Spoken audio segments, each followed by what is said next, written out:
My dearest brothers and sisters. This is Commander Hakann speaking. I greet you in peace and love. Light workers are those Earthlings whose primary life purpose is to help Earth or their fellow Earthlings. This is about 5% of the population. The primary life purpose of most other souled Earthlings is to have certain experiences or to learn certain lessons. Every being in the universe who has any kind of sense, greatly respects Earthlings and especially Earthling light workers. Why do you think hero stories are so popular on Earth? It's because Earthlings genuinely are heroes, and through those stories you can get a little bit of the recognition you so very much deserve. Even non-light worker Earthlings, those who have come to your planet to have experiences or learn certain lessons, are very impressive already. They are like galactic straight-A students who have voluntarily signed up for the toughest school in the universe. As for you light workers specifically, it is difficult to express in a few words just how awe-inspiring and inspirational you look to us. So in this message, I would like to give you an idea of what we see when we look at Earthling light workers. If you receive this message, you are very likely a light worker. First, picture an advanced Pleiadian, such as for example Tunia or myself. I'm hearing Tunia protest at this description of her, but this is my message and from my perspective, she is. So first picture someone like Tunia or myself. Let's call this being John, but if you prefer to think of her as Sarah, that's completely fine too. Imagine that John has the ability to just continue living in a society where he has access to every kind of luxury and every kind of teacher he can dream of. He can travel anywhere he wants to, he is never forced to do any kind of work and has an endless amount of enthusiastic, eager and very attractive sexual partners. But John perceives that people on some faraway planet are suffering very much. And John, as an enlightened being, understands that the suffering of these Earthlings is also his own suffering. So John makes the selfless decision to give up on his life of sex and luxury and ease. However, even though from your perspective John is an enlightened and very loving and Hakann or Tunia-like being, John would simply break if he'd incarnate on this dark planet right now. He's not nearly strong enough yet.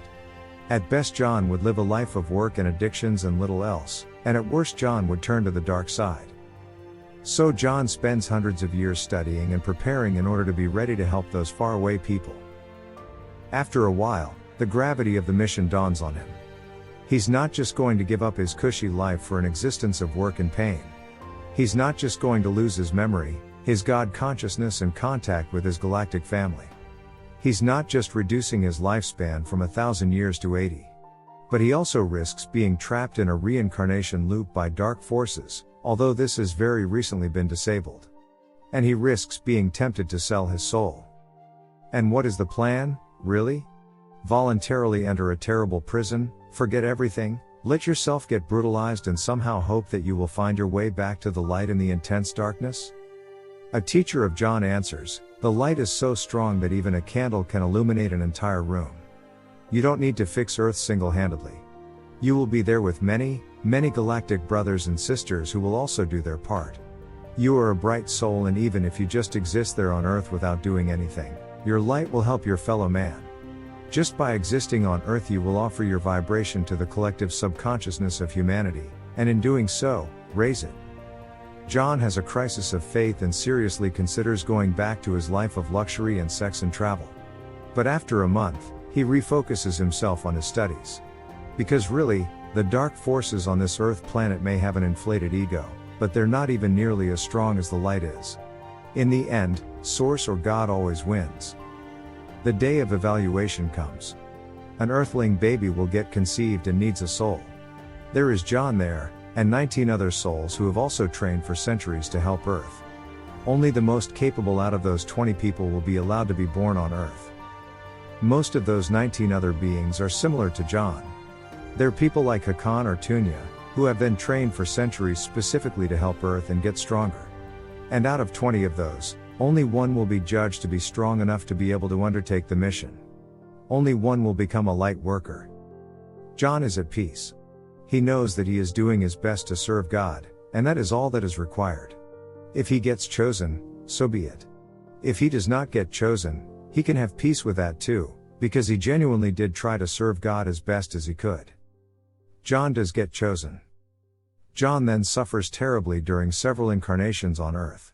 Many of his brother and sister lightworkers either become corrupted, or they become so traumatized that their life consists of nothing but work and distractions. But John isn't just an incarnated Earthling lightworker, he is one of the relatively few incarnated Earthling lightworkers who actually wake up and remember their purpose. John slowly gets the hang of the situation.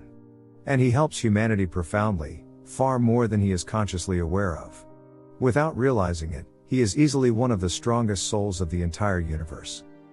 Then in the year 2022, John thinks that he shouldn't have had that meal or that drink, or shouldn't have watched so much television. A message echoes through his subconsciousness: I am not good enough. And we Pleiadians see that and we genuinely think, I understand why that thought crosses your mind, because that is the message that your society is telling you. Still, what do you mean? You are the very best of us. The vast majority of beings wouldn't even have volunteered to become an Earthling lightworker, let alone be accepted as one, let alone manage to not become corrupted or completely addicted to some substance, let alone manage to wake up. Maybe 1 out of a million Pleiadian souls could have managed to accomplish what you have already done. That is how we look at you. As the very best of us. Any time you stumble, most of us would have broken our legs if we were in your place. In this current life, we are like someone who inherited $5 million, and we turned that into a fortune of $5.5 million. In this current life, you are like someone who inherited nothing and turned that nothing into $2 million. Which is more impressive? From our perspective, you are far more impressive than we are. In fact, you started out as advanced members of our race, and then you worked incredibly hard and you became so much more.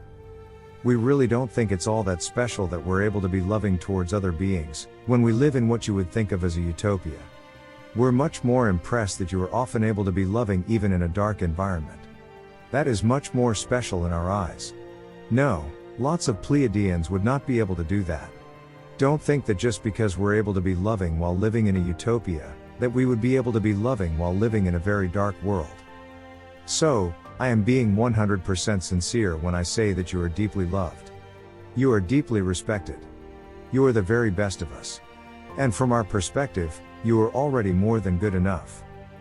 You are so very much loved and respected. I hope that one day, your heart will be open enough that you will be able to receive even just 10% of the love and admiration we have for you. On that day, I think you will cry, and after that, I think you will never wonder again if you are good enough. Your star brother, Hakann.